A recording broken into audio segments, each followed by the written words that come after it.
살면서 한 번쯤은 이런 생각을 해보신 적 있으실 겁니다. 나는 나쁜 짓을 하지 않았는데 왜 이렇게 힘든 일이 계속 생기는 걸까? 착하게 살려고 했는데 왜 내 인생은 이 모양인 걸까? 아무리 참고 버텨도 왜 나아지질 않는 걸까? 그런 생각이 드셨던 적 있으십니까? 혼자 이불 속에서 혹은 새벽 서너 시에 잠이 깨어 천장을 바라보면서 이 질문들이 마음속에 조용히 올라오는 그 순간들 말입니다. 오늘 이 자리에서 여러분께 드리고 싶은 이야기는 바로 그 질문들에 관한 것입니다. 아주 오래전 부처님께서도 제자들에게 이렇게 말씀하셨습니다. 고통 속에 있는 사람에게 가장 필요한 것은 원인을 아는 것이라고. 그리고 그 원인을 알게 되었을 때 비로소 방향을 바꿀 수 있다고. 오늘 우리가 함께 살펴볼 경전은 지장보살본원경, 줄여서 지장경이라고 부르는 소중한 가르침입니다. 지장경이라고 하면 많은 분들이 막연하게 무섭거나 어렵게 느끼시기도 합니다. 지옥 이야기가 나오고 업보 이야기가 나오고 죄와 벌에 관한 이야기가 가득한 경전이라는 인상을 받으시는 분들도 계십니다. 그런데 오늘 제가 여러분께 말씀드리고 싶은 것은 이것입니다. 지장경은 겁을 주는 경전이 아닙니다. 지장경은 포기하지 않는 경전입니다. 가장 어두운 곳까지 찾아가서 가장 깊은 고통 속에 있는 중생의 손을 잡아주겠다는 서원을 담은 경전입니다. 그리고 그 안에는 우리가 왜 힘든지, 왜 같은 고통이 반복되는지, 그리고 어떻게 하면 그 흐름을 바꿀 수 있는지에 대한 지혜가 담겨 있습니다. 오늘 이 이야기의 핵심은 참회입니다. 그런데 많은 분들이 참회라는 말을 들으면 움츠러드시기도 합니다. 내가 죄인이라는 고백인가? 내가 잘못 살았다는 뜻인가? 이런 생각이 드시기도 하지요. 그런데 지장경이 말하는 참회는 그런 것이 아닙니다. 참회는 과거를 지우는 것이 아닙니다. 참회는 방향을 바꾸는 것입니다. 지나온 길을 되돌릴 수는 없지만 지금 이 순간부터 걸어가는 방향은 바꿀 수 있다는 것. 그것이 지장경이 우리에게 전하는 가장 깊은 위로입니다. 오늘 이 이야기를 끝까지 들으신다면 여러분의 마음속에 무언가 조금 가벼워지는 것을 느끼실 수 있을 겁니다. 아직 풀리지 않은 관계가 있으신 분, 오래된 후회를 안고 사시는 분, 왜 나만 이렇게 힘드냐는 의문을 품고 계신 분, 이 시간이 그분들 모두에게 작은 등불 하나가 되기를 바라는 마음으로 시작하겠습니다. 지장보살님의 서원처럼 아무도 포기하지 않는 자비의 마음으로 오늘 이 이야기를 여러분께 전합니다. 자, 그럼 함께 시작해 봅시다. 불자님들, 한 가지 질문을 드리겠습니다. 여러분 주변에 이런 사람이 한 명쯤 계십니까? 힘든 일이 생겼을 때 가장 먼저 생각나는 사람. 내가 잘못을 저질렀을 때도, 실망스러운 모습을 보였을 때도, 그래도 끝까지 내 곁에 있어줄 것 같은 사람. 아무리 내가 무너져도 그 사람만큼은 나를 버리지 않을 것 같다는 믿음이 드는 사람. 그런 분이 계십니까? 그런 분이 있다면 참으로 복된 인연입니다. 그런데 만약 그런 사람이 곁에 없다고 느끼신다면 오늘 이 이야기를 특히 귀 기울여 들어주시기 바랍니다. 왜냐하면 지장보살님은 바로 그런 존재이시기 때문입니다. 지장보살님은 불교에서 매우 특별한 위치에 계신 보살님입니다.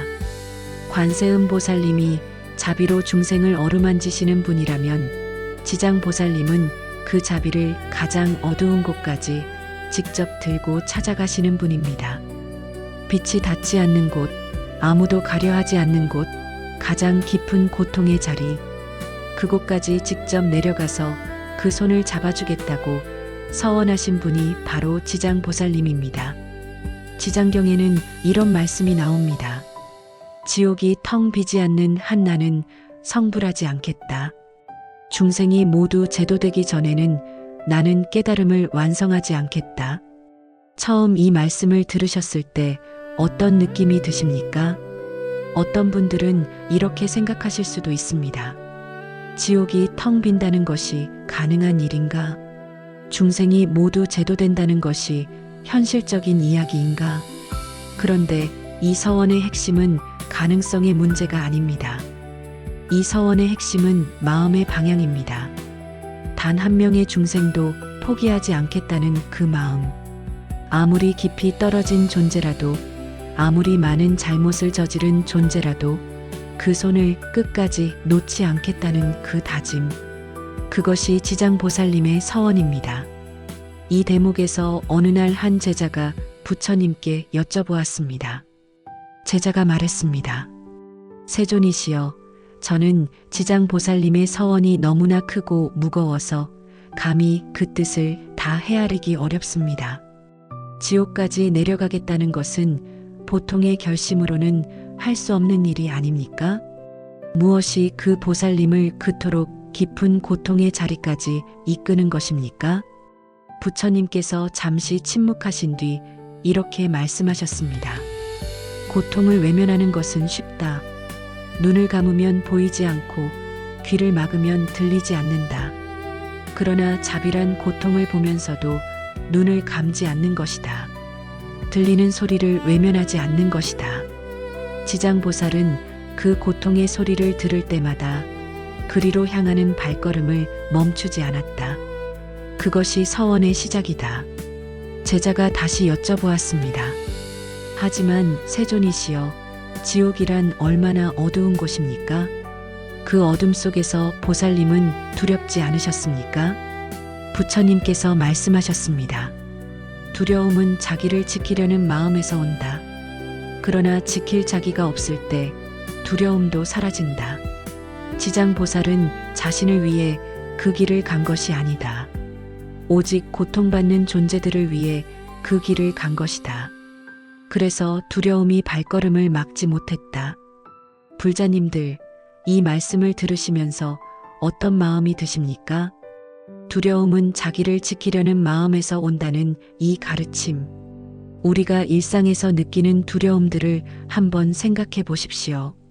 누군가에게 거절당할까봐 두려운 것, 내 것을 잃을까봐 두려운 것, 남들에게 실패한 사람으로 보일까봐 두려운 것. 이 모든 두려움의 뿌리에는 나를 지켜야 한다는 마음이 있습니다. 그런데 지장보살님은 그 나를 내려놓으셨습니다. 내가 편안해지는 것보다 고통받는 존재가 편안해지는 것을 먼저 생각하셨습니다. 그것이 보살의 마음이고 그것이 지장경이 우리에게 보여주는 자비의 모습입니다. 자, 그렇다면 지장보살님은 어떻게 그런 마음을 갖게 되셨을까요? 지장경에는 지장보살님의 전생 이야기가 나옵니다. 아주 먼 옛날 지장보살님은 한 나라의 공주였다고 합니다. 그 공주의 어머니는 평생 나쁜 업을 많이 지으셨습니다. 불법을 믿지 않고 삿된 것을 믿고 남에게 해를 끼치며 사셨습니다. 그 어머니가 세상을 떠나셨을 때 공주는 어머니가 어디로 가셨을지 너무나 두렵고 걱정이 되었습니다.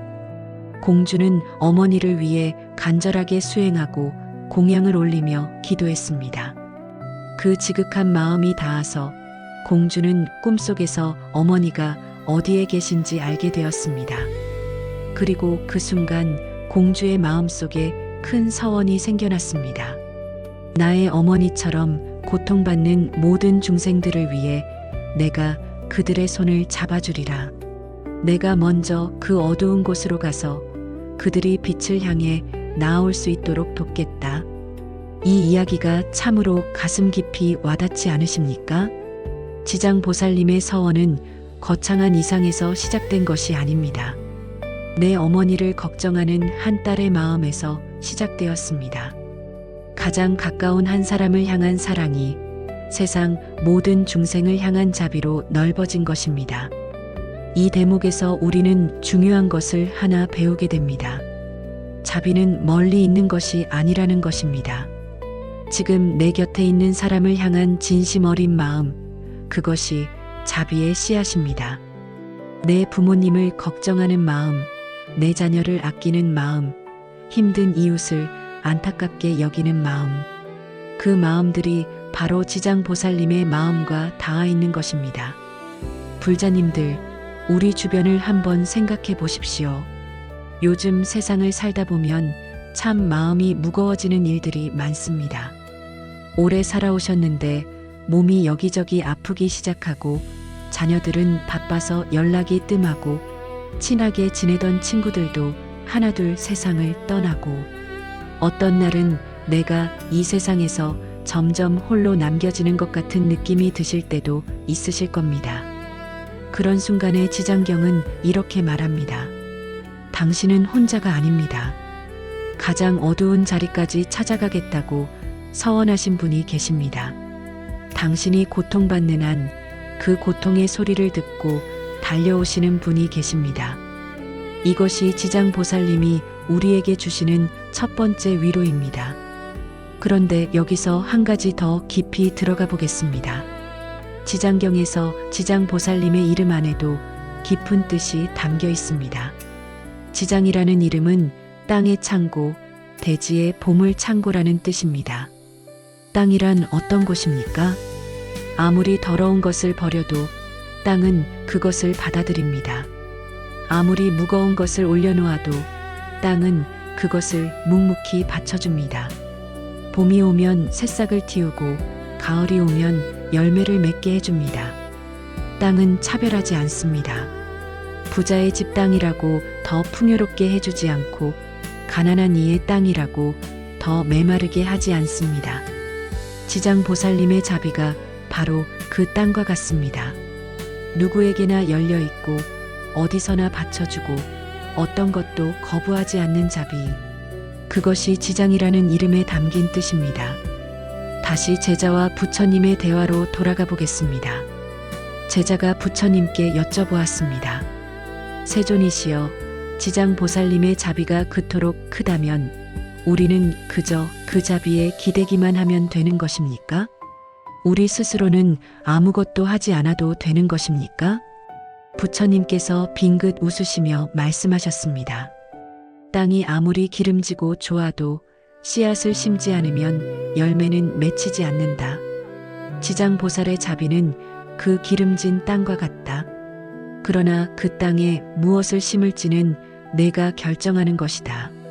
자비에 기대는 것과 자비를 믿고 씨앗을 심는 것은 다르다. 기대기만 하는 사람은 그 땅에 아무것도 심지 않는다. 그러나 자비를 믿는 사람은 그 땅 위에서 용기를 내어 씨앗을 심는다. 그 씨앗이 바로 참회이고 그 씨앗이 바로 서원이며 그 씨앗이 바로 실천이다. 불자님들, 이 말씀이 오늘 이야기의 핵심을 하나 담고 있습니다. 지장보살님의 자비는 우리를 대신해서 살아주는 것이 아닙니다. 우리가 용기를 내어 한 발자국을 내디딜 수 있도록 그 땅을 받쳐주시는 것입니다. 우리가 참회할 수 있도록, 우리가 방향을 바꿀 수 있도록 그 힘을 주시는 것입니다. 이것이 지장경에서 말하는 지장보살님과 우리의 관계입니다. 이 관계는 일방적인 것이 아닙니다.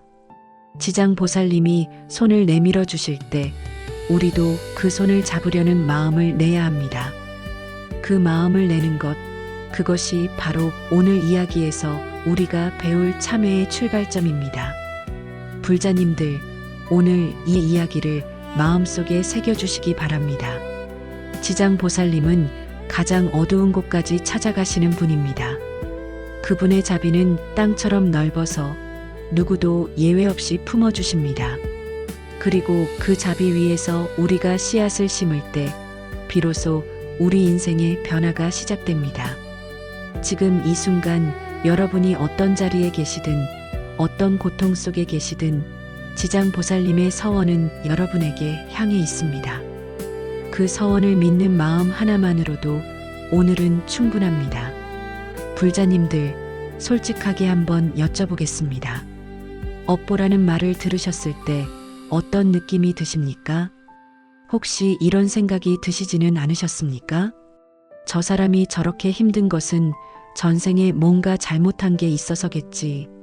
아니면 반대로 내가 이렇게 힘든 것은 내가 전생에 나쁜 짓을 해서 받는 벌인가? 이런 생각이 드셨던 적 있으십니까? 많은 분들이 업보를 그렇게 이해하고 계십니다. 잘못하면 벌을 받고 잘하면 상을 받는 것. 마치 성적표처럼 내 과거의 행동이 점수로 매겨져서 지금의 내 삶의 결과로 나타난다는 것.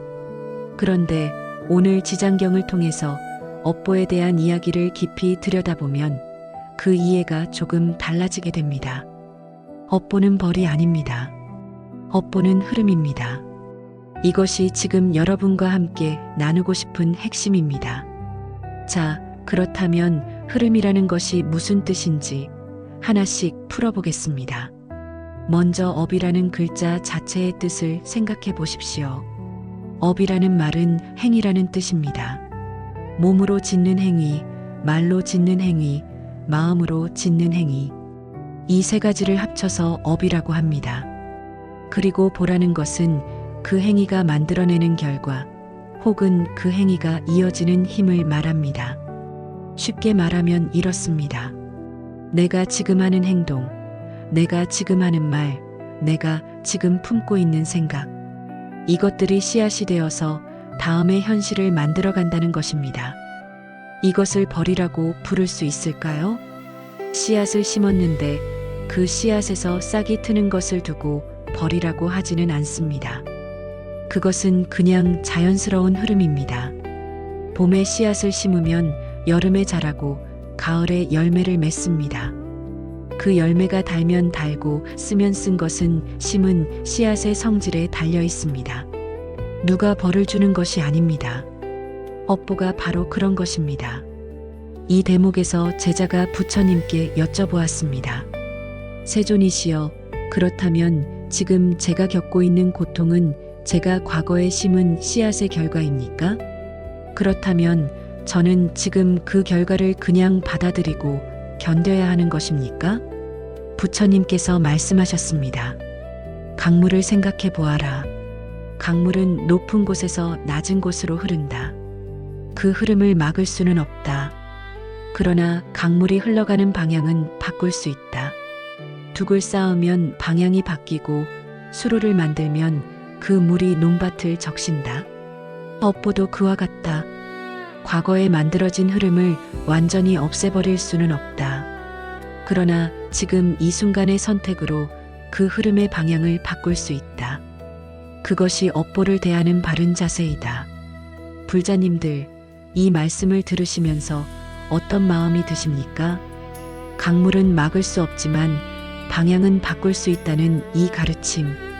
이것이 얼마나 큰 희망인지 느껴지십니까?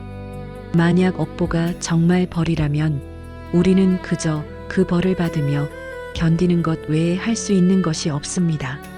그러나 업보가 흐름이라면 우리는 지금 이 순간 그 흐름에 영향을 줄 수 있습니다. 지금 이 순간 내가 어떤 마음을 품느냐, 어떤 말을 하느냐, 어떤 행동을 하느냐가 바로 새로운 씨앗이 됩니다. 그 새로운 씨앗이 새로운 흐름을 만들기 시작합니다.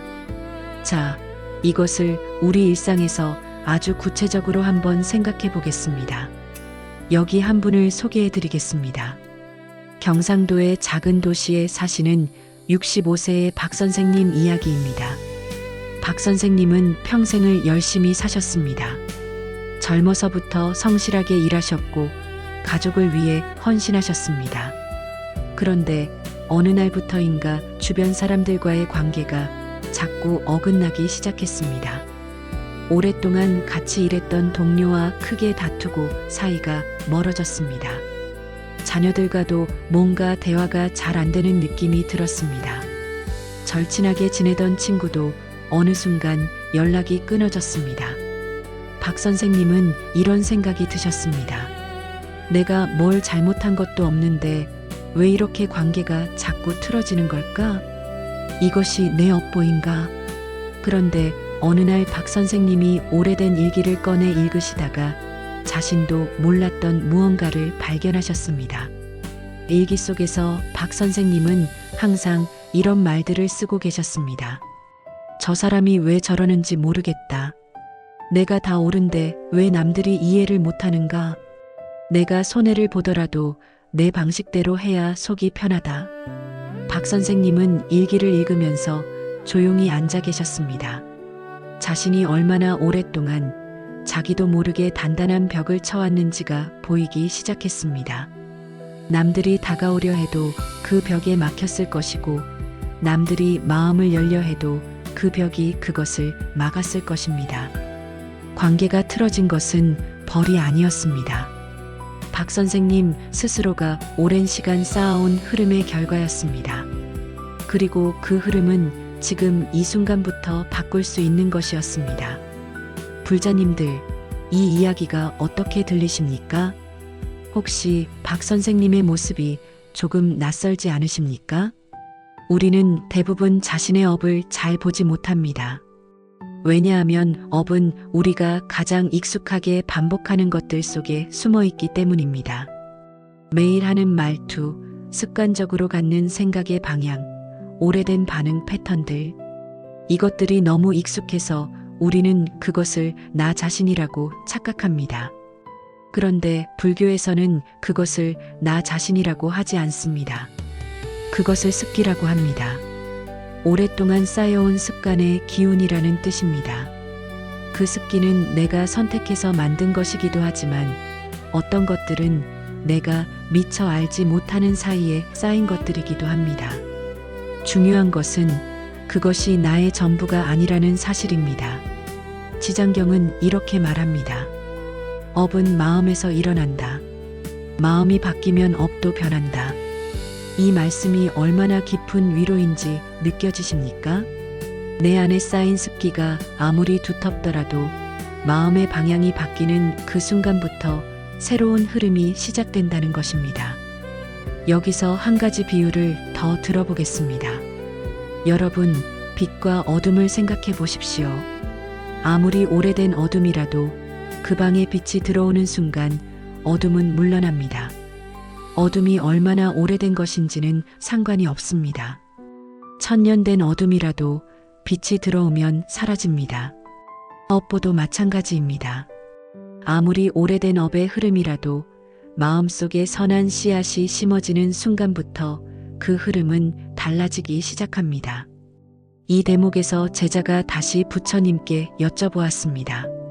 세존이시여, 그렇다면 좋은 마음을 가지려고 노력하면 되는 것입니까? 선한 일을 많이 하면 업이 좋아지는 것입니까?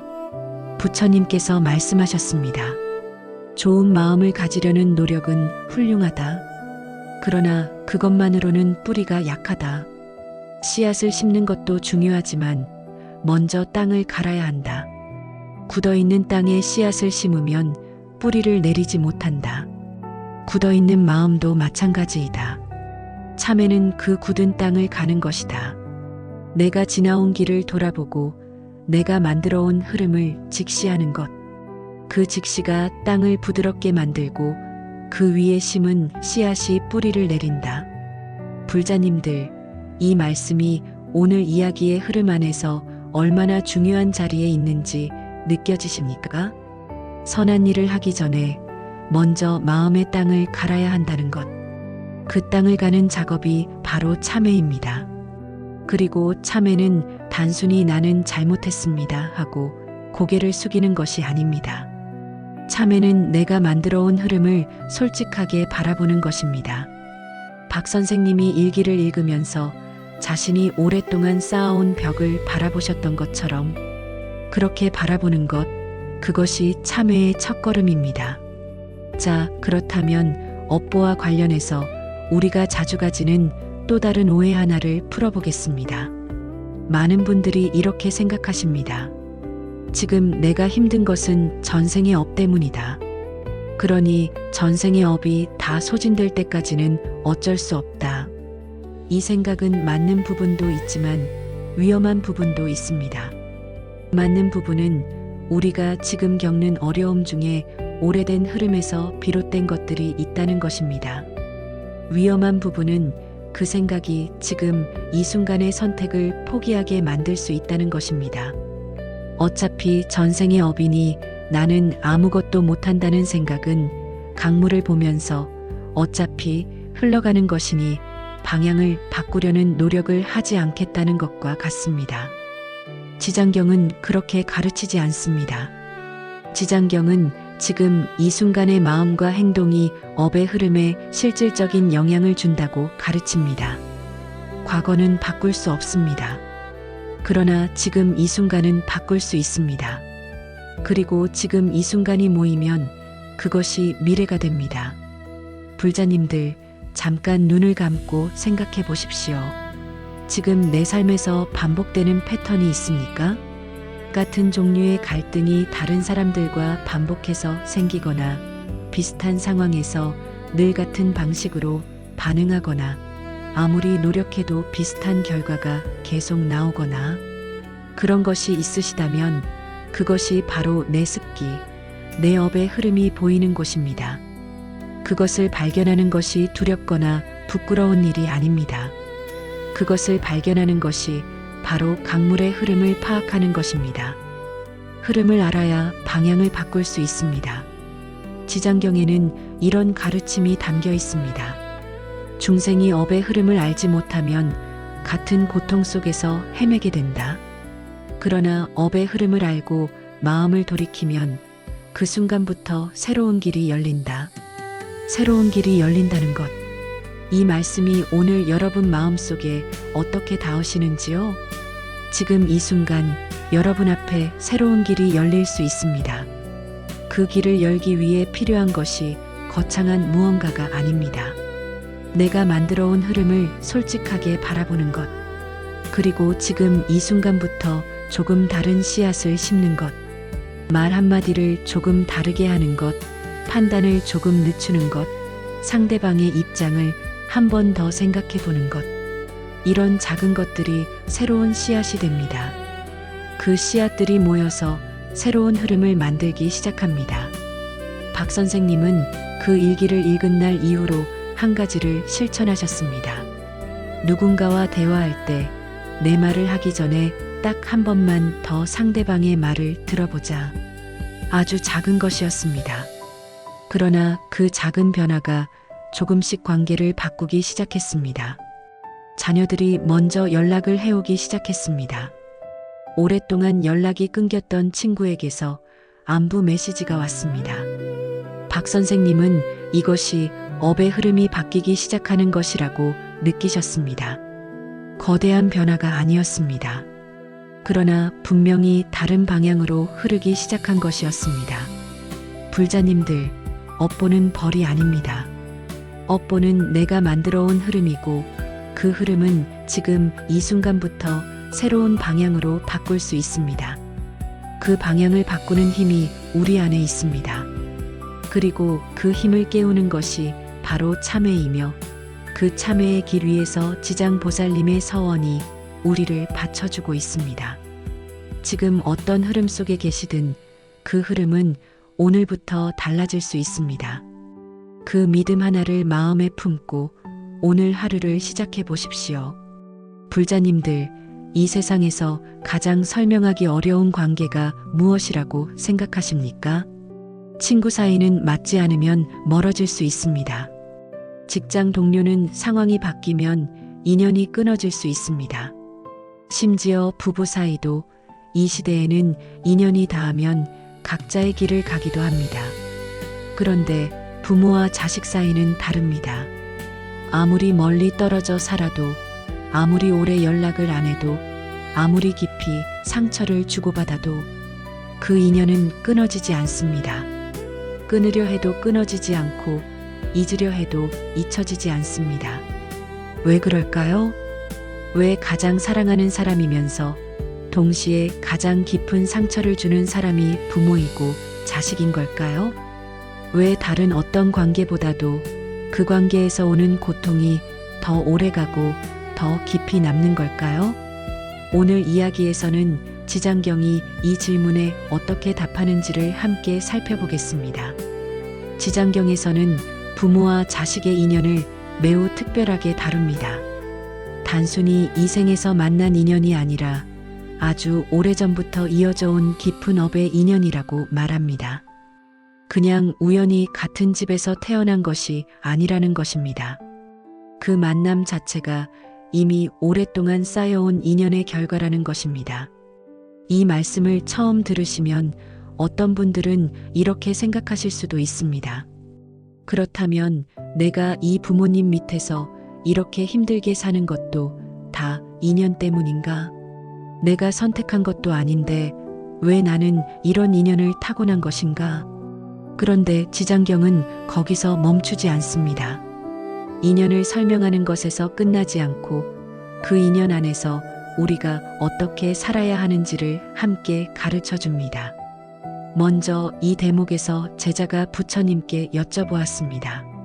세존이시여, 부모와 자식이 이토록 깊은 인연으로 만난다면 왜 그 사이에서 이렇게 많은 고통이 생기는 것입니까? 사랑으로 맺어진 인연이라면 왜 그 안에서 상처가 생기는 것입니까? 부처님께서 말씀하셨습니다. 가장 가까운 불꽃이 가장 뜨겁다. 먼 곳의 불은 따뜻하게 느껴지지만 너무 가까이 가면 데인다. 부모와 자식의 사랑이 바로 그와 같다. 그 사랑이 깊기 때문에 기대도 깊어진다. 기대가 깊어지면 그 기대가 채워지지 않을 때 상처도 깊어진다. 낯선 사람의 말 한마디는 흘려보낼 수 있다. 그러나 부모의 말 한마디, 자식의 말 한마디는 평생을 간다. 그것은 그 인연이 그만큼 깊기 때문이다. 불자님들, 이 말씀이 마음에 닿으십니까? 가장 가까운 불꽃이 가장 뜨겁다는 이 비유. 우리가 부모님께 혹은 자녀에게 상처받았을 때 그 아픔이 유독 오래가는 이유가 바로 여기에 있습니다. 그것은 그 인연이 약해서가 아닙니다. 오히려 그 인연이 너무 깊어서입니다. 그 깊이만큼 기대가 있었고 그 기대만큼 상처가 남은 것입니다. 자, 이제 우리 주변에서 흔히 볼 수 있는 이야기를 하나 해드리겠습니다. 전라도의 한 소도시에 사시는 70살의 이 여사님 이야기입니다. 이 여사님은 평생 자녀들을 위해 사셨습니다. 젊어서부터 힘든 일을 마다하지 않으셨고 당신은 제대로 드시지도 못하면서 자녀들 뒷바라지를 하셨습니다. 그런데 자녀들이 다 크고 제 살림을 차리고 나서부터 이 여사님은 알 수 없는 서운함과 외로움에 시달리기 시작했습니다. 자녀들은 연락도 자주 하고 명절에도 꼬박꼬박 내려옵니다. 겉으로 보면 아무 문제가 없습니다. 그런데 이 여사님 마음속에는 늘 이런 말이 맴돌았습니다. 내가 저 아이들을 위해서 그렇게 살았는데 왜 나는 이렇게 허전한 걸까? 어느 날 딸이 전화를 해서 이런 말을 했습니다. 엄마, 제가 요즘 너무 바빠서 이번 주말에는 못 내려갈 것 같아요. 이 여사님은 아무렇지 않게 그래, 알았다 하고 전화를 끊으셨습니다. 그런데 전화를 끊고 나서 혼자 한참을 우셨습니다. 왜 그렇게 마음이 무너지는 것인지 본인도 잘 모르셨습니다. 불자님들, 이 여사님의 마음이 이해가 되십니까? 아마 많은 분들이 고개를 끄덕이실 것입니다. 이 여사님의 이야기 속에는 부모와 자식 사이에 아주 보편적인 고통이 담겨 있습니다. 주는 사람은 받기를 기대하고 받는 사람은 그 기대의 무게를 느낍니다. 그 기대와 무게 사이에서 서로 상처가 생깁니다. 그런데 누구도 나쁜 사람이 아닙니다. 이 여사님도 그 딸도 둘 다 서로를 사랑합니다. 다만 그 사랑의 방식이 서로 다르고 그 다름이 어긋남을 만들어내는 것입니다. 지장경에서는 이런 어긋남이 왜 생기는지를 이렇게 설명합니다. 중생은 각자 자신이 쌓아온 업의 눈으로 세상을 본다. 부모는 부모의 업의 눈으로 자식을 보고 자식은 자식의 업의 눈으로 부모를 본다. 같은 사랑을 주고받으면서도 그 눈이 다르기 때문에 다르게 느끼게 된다. 이것이 가족 안에서 고통이 생기는 근본적인 이유이다. 이 말씀을 들으시면서 어떤 생각이 드십니까? 우리는 상대방이 나와 같은 방식으로 느끼고 같은 방식으로 사랑받고 싶어 할 것이라고 생각합니다. 그런데 실제로는 그렇지 않습니다. 내가 정성스럽게 차려드린 밥상이 부모님께는 큰 사랑으로 느껴지지만 어떤 부모님께는 그냥 전화 한 통이 더 간절한 사랑일 수 있습니다. 내가 자녀에게 해주는 물질적인 뒷바라지가 내 입장에서는 최선의 사랑이지만 자녀 입장에서는 그냥 같이 밥 한 번 먹는 것이 더 큰 사랑일 수 있습니다. 서로 다른 눈으로 보고 있기 때문에 같은 사랑이 다르게 전달되는 것입니다. 여기서 제자가 다시 부처님께 여쭤보았습니다. 세존이시여, 그렇다면 부모와 자식 사이의 이 어긋남은 어떻게 풀 수 있습니까? 서로의 눈이 다른데 어떻게 하면 그 다름을 넘어설 수 있습니까? 부처님께서 말씀하셨습니다. 먼저 상대방의 눈으로 보려는 노력이 필요하다. 내 눈만으로 보면 내가 얼마나 주었는지만 보인다. 그러나 상대방의 눈으로 보면 상대방이 무엇을 필요로 하는지가 보이기 시작한다. 그리고 한 가지를 더 기억하여라. 가족 안에서의 어긋남은 단순히 이생의 문제만이 아니다. 오랜 시간 동안 쌓여온 인연의 무게가 그 어긋남 안에 담겨 있다. 그러므로 한 번에 다 풀리기를 기대하지 말고 한 걸음씩 다가가는 것이 필요하다. 그 한 걸음이 쌓일 때 오래된 인연의 매듭이 조금씩 풀리게 된다. 불자님들, 오랜 시간 동안 쌓여온 인연의 무게라는 말씀이 마음에 와닿으십니까? 우리가 가족과의 관계에서 느끼는 어려움이 단순히 지금 이 생의 문제만이 아닐 수 있다는 것. 그렇기 때문에 하루아침에 다 풀리기를 기대하는 것 자체가 어쩌면 너무 급한 마음일 수 있다는 것. 한 걸음씩 다가가는 것. 그것이 오래된 매듭을 푸는 방법이라는 것. 이 가르침이 우리에게 주는 것은 조급함을 내려놓아도 된다는 허락입니다. 지금 당장 다 해결되지 않아도 괜찮다는 위로입니다. 이 여사님 이야기로 다시 돌아가 보겠습니다. 이 여사님은 어느 날 절에 다니시는 도반 한 분과 이야기를 나누시다가 이런 말을 들으셨습니다.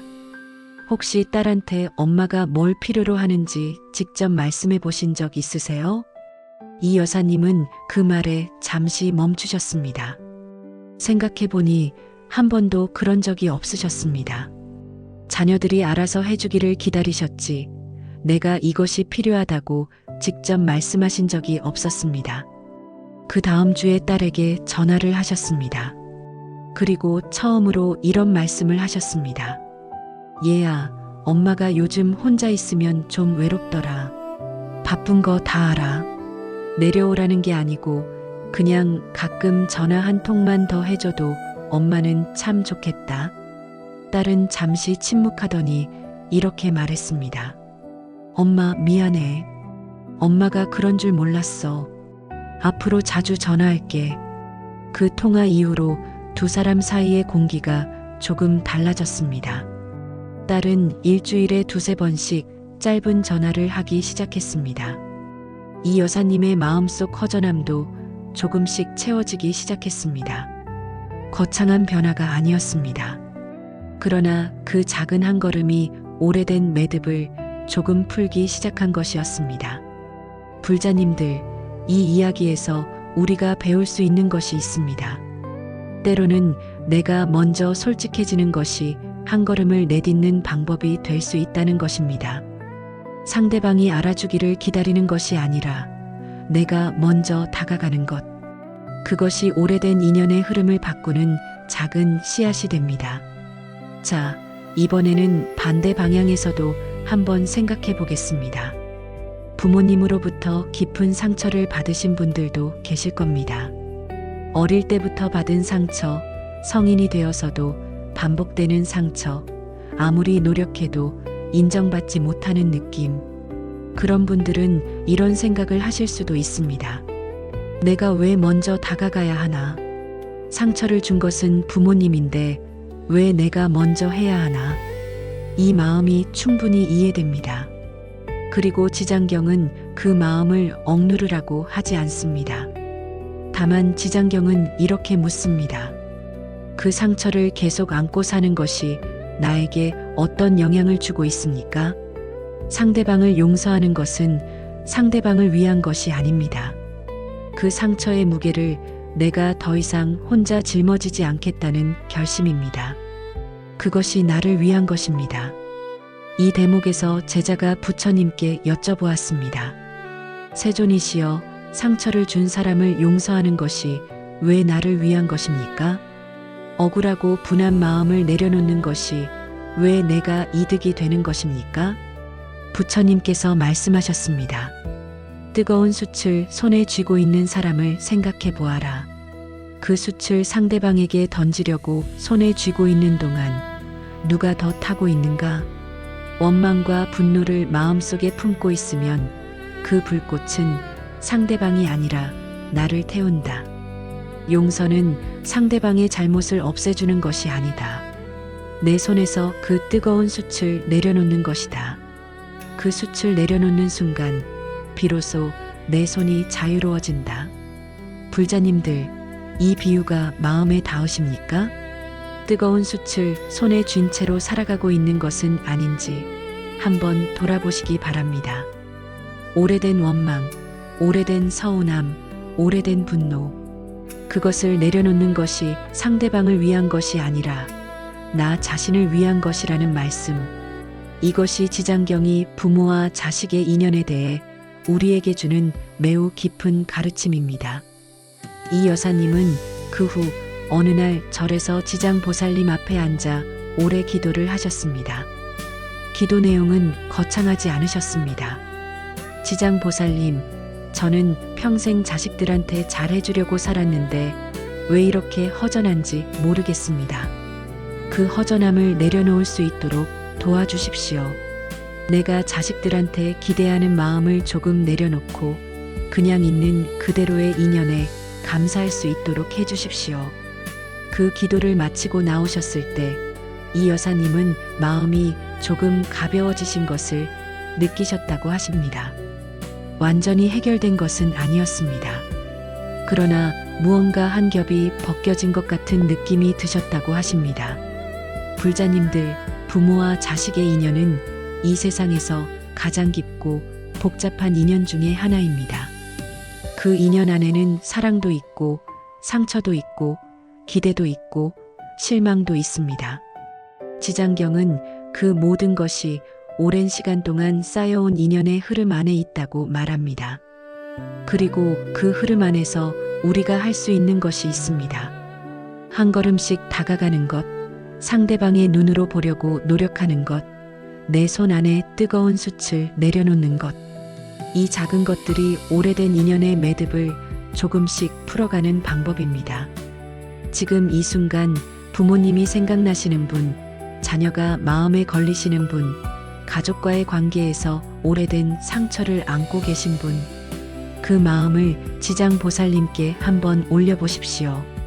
가장 깊은 곳까지 찾아가시는 그 서원이 여러분의 가장 깊은 인연의 자리에도 닿아 있습니다. 그 자비가 여러분과 여러분의 가족 모두에게 고루 미치기를 바랍니다. 불자님들, 오늘 이 이야기의 제목을 다시 한번 떠올려 보십시오. 과거는 지울 수 없어도 방향은 바꿀 수 있다. 이 말이 처음에 어떻게 느껴지셨습니까? 위로가 되셨습니까? 아니면 그래도 과거가 지워지지 않는다는 사실이 더 마음에 걸리셨습니까? 솔직하게 말씀드리면 많은 분들이 참회라는 말을 들으면 두 가지 반응 중 하나를 보이십니다. 첫 번째는 움츠러드는 것입니다.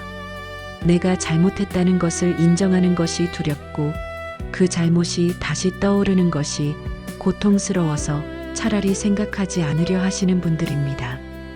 두 번째는 이미 늦었다는 생각입니다. 지금 와서 후회한들 무슨 소용이냐, 이미 지나간 일인데 뭘 바꿀 수 있겠냐는 마음입니다. 두 반응 모두 충분히 이해됩니다. 그런데 오늘 지장경을 통해서 말씀드리고 싶은 것은 그 두 가지 생각이 모두 참회를 오해하고 있다는 것입니다. 참회는 자신을 벌주는 것이 아닙니다. 참회는 늦은 것이 없습니다. 그리고 참회는 과거를 지우는 것이 아니라 지금 이 순간 방향을 바꾸는 것입니다. 이것이 이번 이야기에서 여러분과 함께 깊이 들여다보고 싶은 핵심입니다. 자, 먼저 참회가 무엇인지를 제대로 이해하기 위해서 한 가지 질문을 드리겠습니다. 여러분, 살면서 후회해 본 일이 있으십니까? 물론 있으실 겁니다.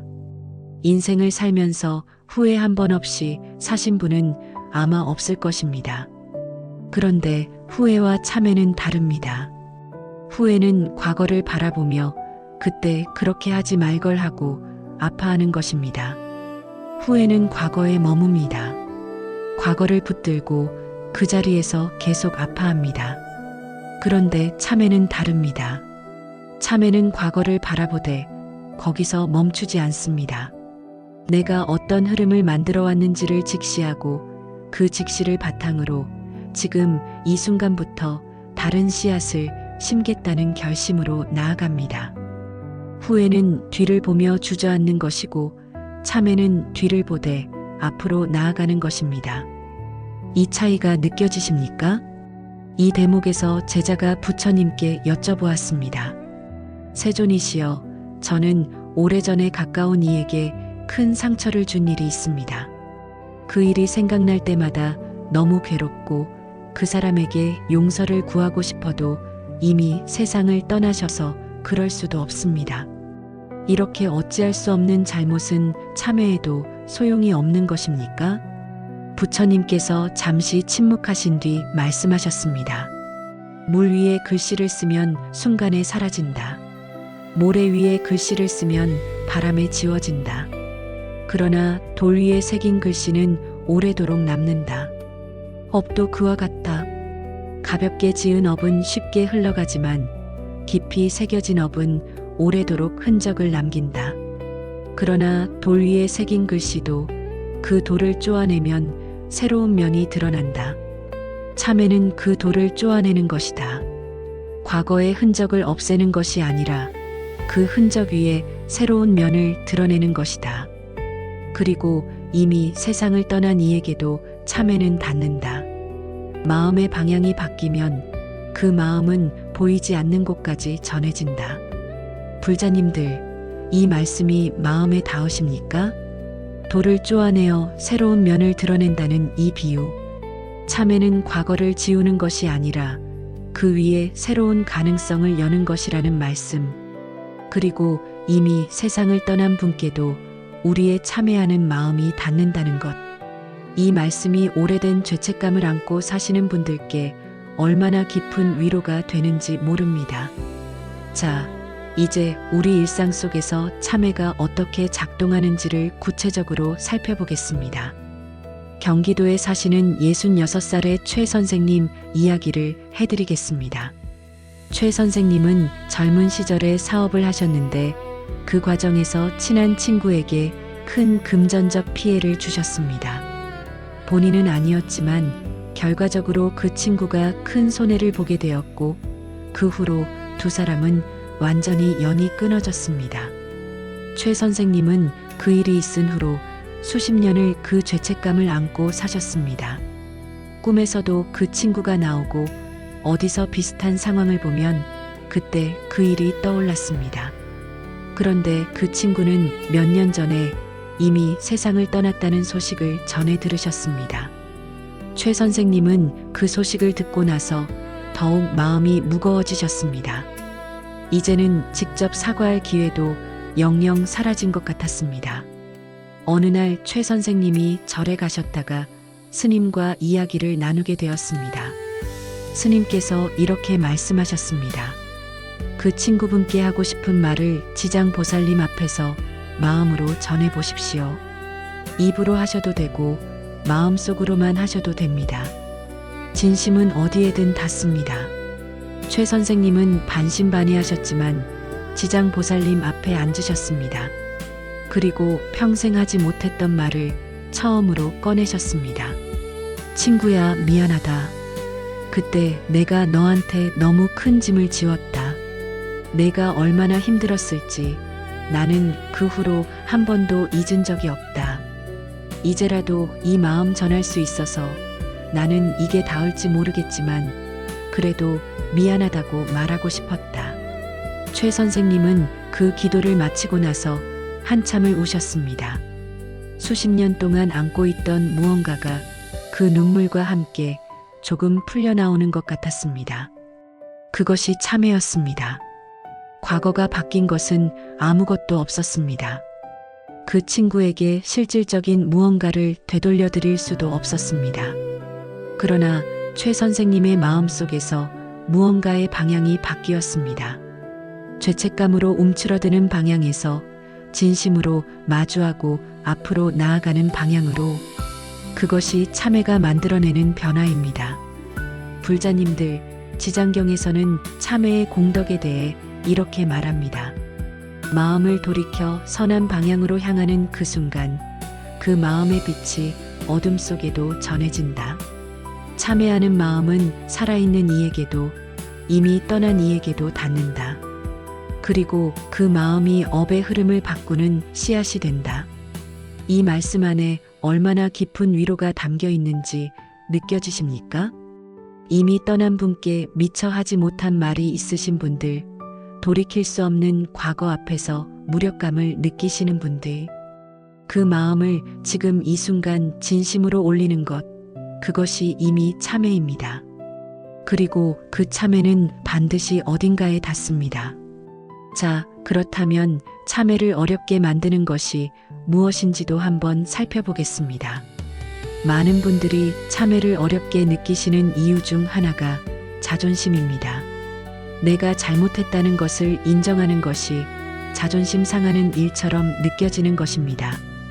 특히 오랫동안 살아오신 분들, 가정에서 권위 있는 자리에 계셨던 분들, 사회에서 존경받으며 살아오신 분들일수록 이 부분이 더 어렵게 느껴질 수 있습니다. 내가 틀렸다는 말을 한다는 것이 그동안의 내 삶을 부정하는 것처럼 느껴지기도 합니다. 그런데 지장경은 이렇게 말합니다. 잘못을 인정하는 것은 약한 것이 아니다. 오히려 잘못을 인정할 수 있는 사람이 가장 단단한 내면을 가진 사람이다. 부서지기 쉬운 것은 딱딱한 것이다. 겉으로는 단단해 보여도 충격이 오면 산산이 깨진다. 그러나 유연한 것은 충격을 받아도 휘어지고 다시 돌아온다. 참회할 수 있는 마음이 바로 그 유연함이다. 그 유연함이 오래도록 꺾이지 않는 힘이다. 이 말씀이 마음에 닿으십니까? 딱딱한 것은 부서지고 유연한 것은 살아남는다는 이 가르침. 참회는 약한 것이 아니라 가장 강한 내면의 표현이라는 것. 이것이 지장경이 우리에게 주는 참회에 대한 새로운 시선입니다. 또 한 가지, 참회를 어렵게 만드는 것이 있습니다. 그것은 참회를 너무 거창하게 생각하는 것입니다. 특별한 날, 특별한 장소에서 특별한 방식으로 해야 하는 것이라고 생각하시는 분들이 계십니다. 절에 가서 정식으로 절을 올리고 스님 앞에서 고백을 하고 그런 형식을 갖추어야 진짜 참회라고 생각하시는 것입니다. 그런데 지장경이 말하는 참회는 그런 형식에 매여 있지 않습니다. 이 대목에서 제자가 부처님께 여쭤보았습니다. 세존이시여, 참회를 하려면 어떤 형식을 갖추어야 합니까? 어느 장소에서 어떤 방식으로 해야 진정한 참회가 되는 것입니까? 부처님께서 말씀하셨습니다. 빛이 들어오는데 문의 크기가 중요하지 않다. 작은 창으로도 햇빛은 방 안을 가득 채운다. 참회도 그와 같다. 거창한 형식이 참회를 만드는 것이 아니다. 마음의 진심이 참회를 만드는 것이다. 지금 이 순간 일상의 어느 자리에서든 마음속으로 조용히 돌이키는 것, 그것이 이미 참회의 시작이다. 형식은 그 마음을 돕는 도구일 뿐이다. 불자님들, 이 말씀이 얼마나 문을 넓게 열어주는 가르침인지 느껴지십니까? 참회는 절에서만 하는 것이 아닙니다. 지금 이 순간 이 이야기를 들으시면서 마음속에 떠오르는 얼굴이 있다면 그 얼굴을 향해 마음속으로 미안하다고 한번 말해보는 것. 오늘 하루 내 말과 행동을 돌아보면서 조금 거칠었던 부분을 조용히 인정하는 것. 그것이 이미 참회입니다. 자, 이제 참회와 관련해서 지장경이 특별히 강조하는 한 가지를 말씀드리겠습니다. 그것은 반복하지 않으려는 마음입니다. 지장경에서는 참회의 가장 중요한 요소가 다시는 그렇게 하지 않겠다는 결심이라고 말합니다. 단순히 잘못했다고 인정하는 것에서 멈추지 않고 그 잘못을 반복하지 않겠다는 방향으로 나아가는 것. 그것이 진정한 참회라는 것입니다. 이것을 일상에서 아주 작게 적용해 보겠습니다. 오늘 가족에게 날 선말을 했다면 저녁에 잠들기 전에 잠깐 그 순간을 떠올려 보십시오. 그리고 마음속으로 이렇게 말해 보십시오. 오늘 그 말이 너무 날카로웠구나. 내가 힘들었던 것은 사실이지만 그 방식은 좋지 않았다. 내일은 조금 다르게 말해봐야겠다. 이것이 참회입니다. 대단한 것이 아닙니다. 그러나 이 작은 돌아봄이 쌓이면 서서히 말하는 방식이 달라집니다. 달라진 말하는 방식이 관계를 달라지게 합니다. 달라진 관계가 삶의 흐름을 달라지게 합니다. 작은 참회가 만들어내는 변화는 처음에는 보이지 않지만 시간이 지나면서 분명히 드러납니다. 최 선생님은 그 이후로 한 가지를 실천하셨습니다. 잠들기 전에 오늘 하루 중 누군가에게 마음을 제대로 쓰지 못한 일이 있었는지 떠올려 보는 것이었습니다. 거창한 수행이 아니었습니다. 그냥 조용히 오늘 하루를 돌아보고 마음속에서 미안했다, 잘못했다 하고 한번 인정하는 것이었습니다. 처음에는 어색하고 쑥스러우셨습니다. 그런데 그것을 한 달, 두 달 계속하다 보니 낮 동안 말하고 행동할 때 조금씩 달라지는 것을 느끼셨습니다. 상대방에게 날 선말을 하려다가 잠들기 전에 이것을 떠올리게 될 것을 알기 때문에 한 번 더 생각하게 되셨습니다. 그 작은 습관 하나가 최 선생님의 관계를 조금씩 바꾸어 가기 시작했습니다. 업의 흐름이 달라지기 시작한 것입니다. 불자님들, 지장경에서는 이렇게 말합니다. 참회의 불꽃이 한번 켜지면 그 빛이 업의 어둠을 밝히기 시작한다. 그 불꽃을 꺼뜨리지 않는 것, 그것이 수행이다. 참회의 불꽃을 꺼뜨리지 않는다는 것은 한번 참회하고 끝내는 것이 아니라는 말입니다. 매일의 삶 속에서 조금씩 꾸준히 돌아보고 방향을 잡아가는 것. 그것이 지장경이 말하는 참회의 삶입니다. 그리고 그 삶의 길 위에서 지장보살님의 서원이 우리를 받쳐주고 있습니다. 우리가 넘어질 때마다 다시 일어설 수 있도록, 우리가 방향을 잃을 때마다 다시 찾을 수 있도록 그 자비의 손이 언제나 우리를 향해 뻗어 있습니다.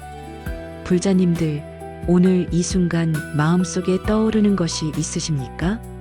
오래된 후회, 미처 하지 못한 말, 아직 내려놓지 못한 죄책감. 그 모든 것을 지금 이 자리에서 한번 꺼내어 보십시오. 꺼내는 것 자체가 이미 참회의 시작입니다. 과거는 지울 수 없습니다. 그러나 방향은 지금 이 순간 바꿀 수 있습니다. 그 방향을 바꾸는 첫걸음을 오늘 내디드시기 바랍니다. 불자님들 살면서 이런 말을 들어보신 적 있으십니까?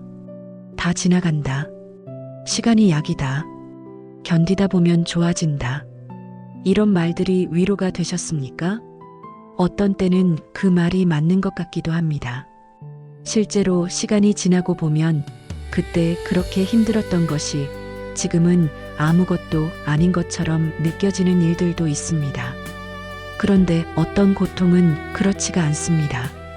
시간이 지나도 사라지지 않고 견뎌도 나아지지 않고 아무리 노력해도 그 자리에 그대로 있는 것 같은 고통들이 있습니다. 몸이 아픈 것, 경제적으로 힘든 것, 가족관계에서 오는 고통, 오래된 외로움. 이런 것들 앞에서 다 지나간다는 말은 때로는 너무 가볍게 들리기도 합니다. 그런 분들께 오늘 지장경을 통해서 조금 다른 이야기를 드리고 싶습니다. 고통이 지나가는 것이 아니라 고통을 통과하는 것이라는 이야기입니다. 지나가는 것과 통과하는 것은 다릅니다. 지나간다는 것은 내가 가만히 있어도 고통이 알아서 사라진다는 뜻입니다. 그러나 통과한다는 것은 내가 그 고통의 한가운데를 걸어서 지나간다는 뜻입니다. 소극적으로 기다리는 것이 아니라 능동적으로 걸어가는 것입니다. 지장경은 고통을 그렇게 봅니다. 고통은 피해야 할 것이 아니라 걸어서 통과해야 할 길이라고. 그리고 그 길을 걸어가는 동안 우리는 반드시 무언가를 얻게 된다고. 그것이 지금 하고자 하는 이야기입니다. 먼저 한 가지 비유를 들어보겠습니다. 여러분, 누에고치를 생각해 보십시오. 누에는 번데기가 되기 위해 스스로 실을 뽑아 고치를 만듭니다. 그리고 그 고치 안에서 오랫동안 어둡고 좁은 공간에 갇혀 있습니다. 그 고치 안의 상태를 우리가 바깥에서 본다면 참으로 답답하고 고통스러워 보일 것입니다. 아무것도 보이지 않는 어둠 속에 움직이지도 못하고 갇혀 있는 것처럼 보일 것입니다. 그런데 그 고치 안에서 실제로 무슨 일이 일어나고 있는지 아십니까? 번데기는 그 안에서 완전히 새로운 존재로 변하고 있습니다. 날개가 만들어지고 몸의 구조가 바뀌고 전혀 다른 존재로 거듭나고 있습니다. 그리고 때가 되면 그 고치를 뚫고 나옵니다. 나비가 되어서. 불자님들, 지장경이 말하는 고통이 바로 이 고치와 같습니다. 지금 이 순간 우리를 감싸고 있는 고통이 우리가 새로운 존재로 변해가는 과정일 수 있다는 것입니다. 바깥에서 보면 갇혀 있는 것처럼 보이지만 그 안에서 우리는 무언가 깊은 변화를 겪고 있다는 것입니다. 이 대목에서 제자가 부처님께 여쭤보았습니다. 세존이시여, 지금 겪고 있는 고통이 변화의 과정이라고 하셨습니다. 그렇다면 모든 고통은 다 의미가 있는 것입니까? 아무리 생각해도 이유를 모르겠는 고통, 내가 무엇을 잘못한 것인지도 모르는 채로 겪는 고통도 다 의미가 있는 것입니까? 부처님께서 말씀하셨습니다. 불 속에 들어간 금을 생각해 보아라. 불은 금을 녹인다.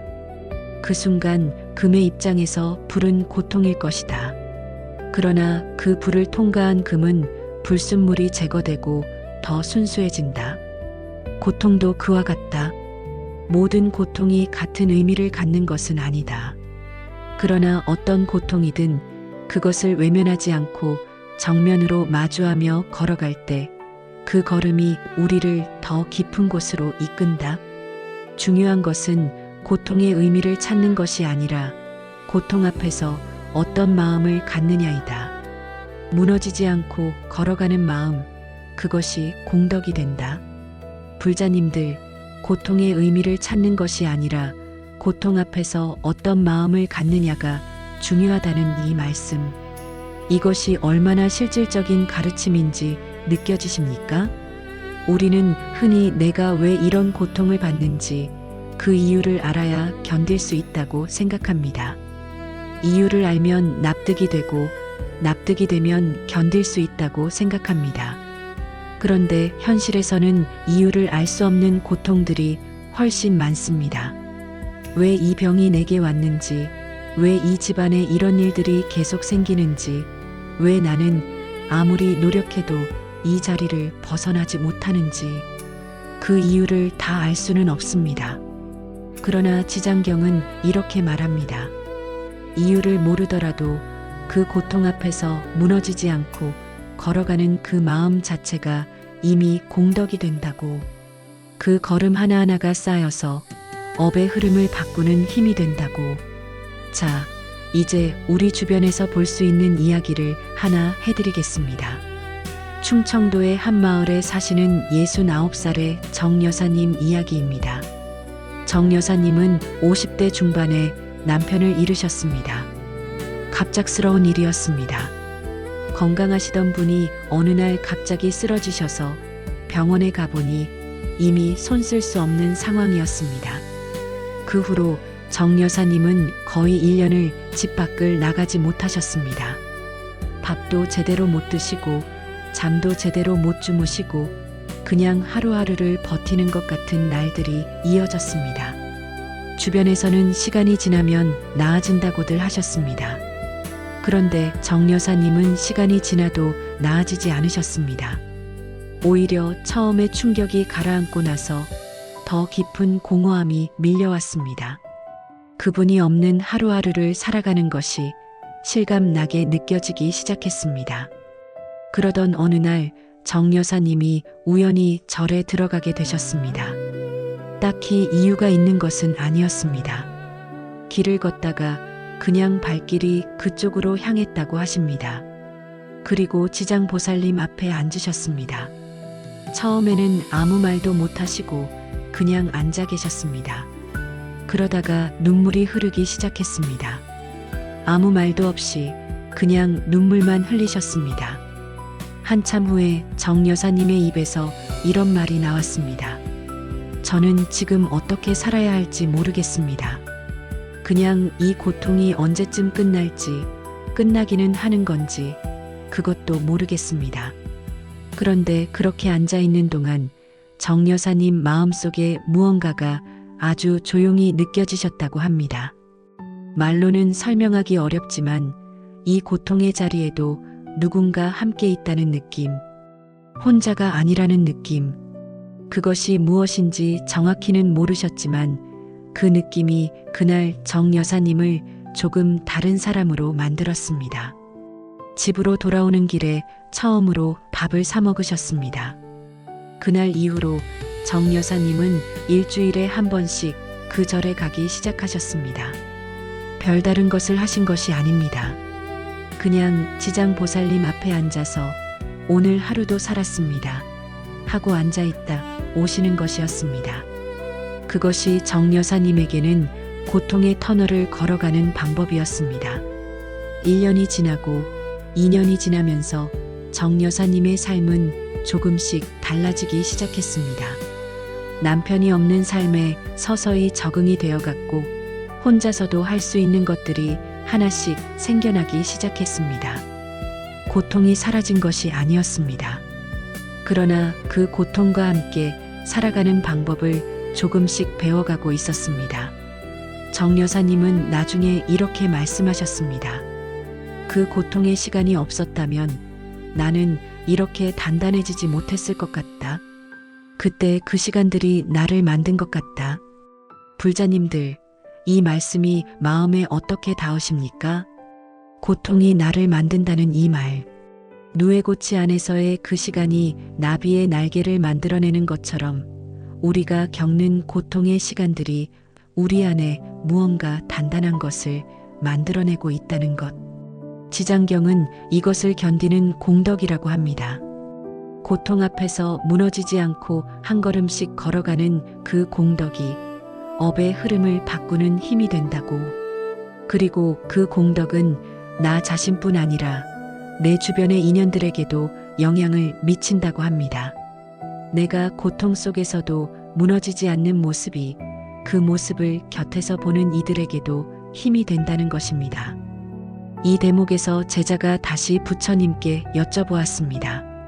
세존이시여, 고통 속에서 무너지지 않으려면 어떻게 해야 합니까? 마음이 약한 사람은 어떻게 해야 그 길을 걸어갈 수 있습니까? 부처님께서 말씀하셨습니다. 어두운 터널을 걸어가는 사람을 생각해 보아라.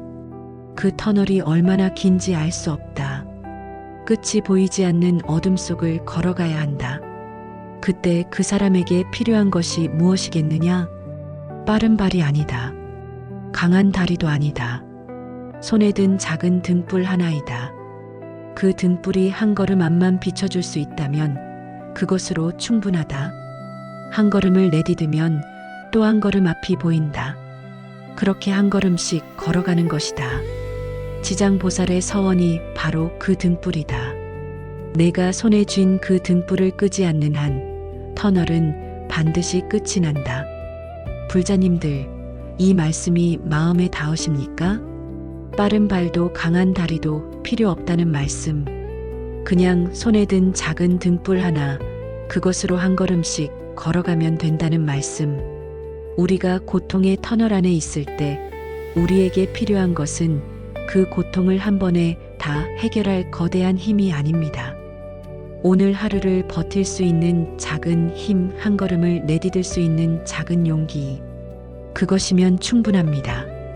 그리고 그 작은 등불이 지장보살님의 서원이라는 것. 우리가 혼자 그 터널을 걷는 것이 아니라 그 서원의 빛을 손에 들고 걷는 것이라는 것. 이것이 얼마나 깊은 위로인지 모릅니다. 자, 그렇다면 고통 속에서 우리가 실질적으로 할 수 있는 것이 무엇인지 생각해 보겠습니다. 지장경에서는 고통 속에서 공덕을 쌓는 방법으로 여러 가지를 이야기합니다. 그 중에서 오늘 우리 일상에 가장 가까운 것 하나를 말씀드리겠습니다. 그것은 고통 속에서도 작은 선한 마음을 내는 것입니다. 내가 힘들 때 남을 위해 무언가를 하는 것. 이것이 말처럼 쉬운 일은 아닙니다. 내가 힘든데 남을 생각할 여유가 어디 있냐고 하실 수도 있습니다. 그런데 지장경은 이렇게 말합니다. 고통 속에서 피어나는 선한 마음이 가장 크고 깊은 씨앗이 된다고. 평안할 때 하는 선행도 물론 공덕이 됩니다. 그러나 내가 힘든 상황에서 그럼에도 불구하고 남을 위해 마음을 내는 것. 그 마음이 가장 깊은 땅에 심어지는 씨앗이 된다는 것입니다. 정 여사님은 나중에 절에서 자원봉사를 시작하셨습니다. 처음에는 그냥 할 일이 없어서 시작하셨다고 하십니다. 집에 혼자 있으면 생각이 너무 많아지니까 몸을 움직이려고 시작하셨습니다. 그런데 봉사를 하면서 정 여사님은 자신보다 더 힘든 상황에 계신 분들을 만나게 되셨습니다. 몸이 불편하신 어르신들, 혼자 오신 분들, 먼 길을 걸어오신 분들, 그분들을 도우면서 정 여사님은 처음으로 자신의 고통에서 잠시 벗어나는 경험을 하셨습니다. 완전히 벗어난 것이 아닙니다. 집에 돌아오면 다시 그 빈자리가 느껴졌습니다. 그러나 봉사를 하는 그 시간만큼은 무언가 살아있다는 느낌이 들었다고 하십니다. 내가 누군가에게 필요한 존재라는 느낌이 들었다고 하십니다. 그것이 정 여사님에게 터널 안에서 한 걸음씩 걸어갈 수 있게 해주는 등불이 되었습니다. 불자님들, 지장경에서 말하는 고통의 공덕이란 이런 것입니다. 고통이 사라지는 것이 아닙니다. 고통을 걸어가면서 우리 안에 무언가가 깊어진다는 것입니다. 그 깊어짐이 우리를 더 넓은 사람으로 만들고 더 따뜻한 사람으로 만들고 더 단단한 사람으로 만든다는 것입니다. 그리고 그렇게 깊어진 사람이 주변에 미치는 영향은 평탄한 삶을 살아온 사람이 미치는 영향과 다릅니다. 고통을 통과한 사람의 따뜻함은 고통을 모르는 사람의 따뜻함과 결이 다릅니다. 그 결의 차이가 느껴지십니까? 비가 내린 뒤에 땅이 더 깊이 물을 머금듯이 고통을 통과한 마음이 더 깊이 자비를 담을 수 있게 됩니다. 지장경은 고통받는 중생을 가장 깊이 이해하시는 분이 지장보살님이시라고 말합니다. 그것은 지장보살님께서 스스로 그 어두운 자리까지 내려가셨기 때문입니다. 고통의 자리를 피하지 않으셨기 때문입니다. 그 통과의 경험이 가장 깊은 자비의 원천이 된다는 것을 지장보살님의 서원이 보여줍니다. 우리가 겪는 고통도 그와 같습니다. 그 고통을 통과하면서 우리는 조금씩 지장보살님의 마음에 가까워집니다. 고통받는 이의 마음을 진심으로 이해할 수 있게 됩니다. 그것이 우리가 고통을 통해 얻게 되는 가장 깊은 것입니다. 불자님들, 지금 이 순간 어떤 고통 속에 계신 분이 있으십니까? 몸이 아프신 분, 경제적으로 힘드신 분, 관계에서 상처를 받고 계신 분, 오래된 외로움 속에 계신 분, 그 고통이 지금 이 순간 얼마나 무겁게 느껴지시는지 압니다. 그런데 오늘 이 이야기를 통해서 한 가지만 기억해 주시기 바랍니다. 그 고통은 끝이 아닙니다. 그것은 통과의 자리입니다. 그리고 그 통과의 길 위에서 여러분은 혼자가 아닙니다. 지장보살님의 서원이 그 길을 함께 걷고 있습니다.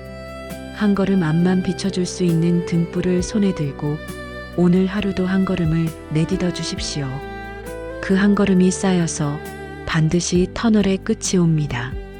불자님들, 오늘 이 시간 동안 우리는 참 많은 이야기를 함께 나누었습니다. 지장보살님의 서원, 업보의 진짜 의미, 부모와 자식의 깊은 인연, 참회가 무엇인지, 그리고 고통이 어디로 가는지, 이 이야기들을 들으시면서 마음속에 무언가가 움직이셨던 분들이 계실 것입니다. 그런데 동시에 이런 생각이 드신 분들도 계실지 모릅니다. 이야기는 좋은데 실제로 내가 무엇을 어떻게 해야 하는 것인가? 듣고 나서 집에 돌아가면 또 똑같은 일상이 기다리고 있는데 그 일상 속에서 내가 할 수 있는 것이 무엇인가?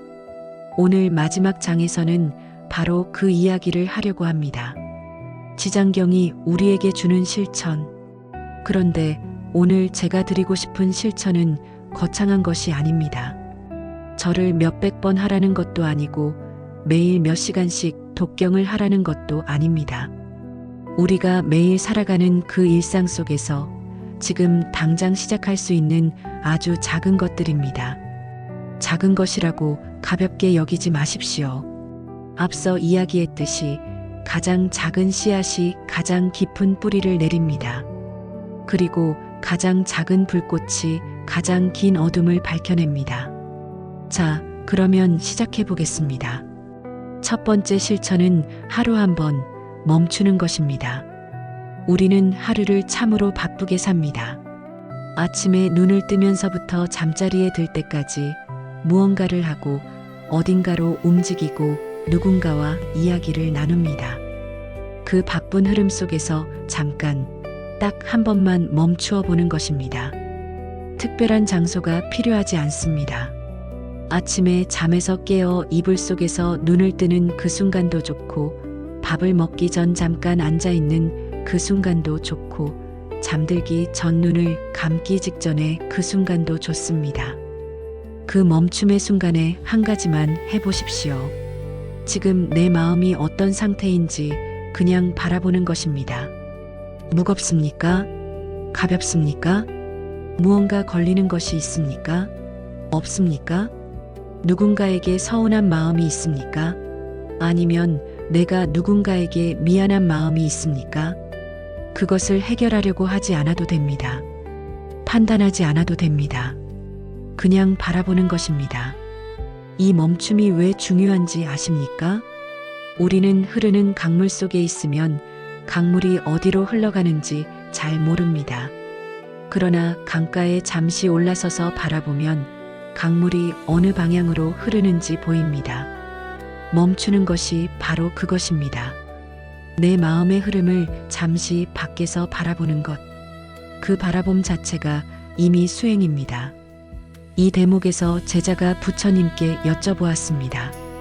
세존이시여, 바쁜 일상 속에서 마음을 바라보는 것이 쉽지 않습니다. 잠깐 멈추려 해도 금방 다시 생각들이 밀려옵니다.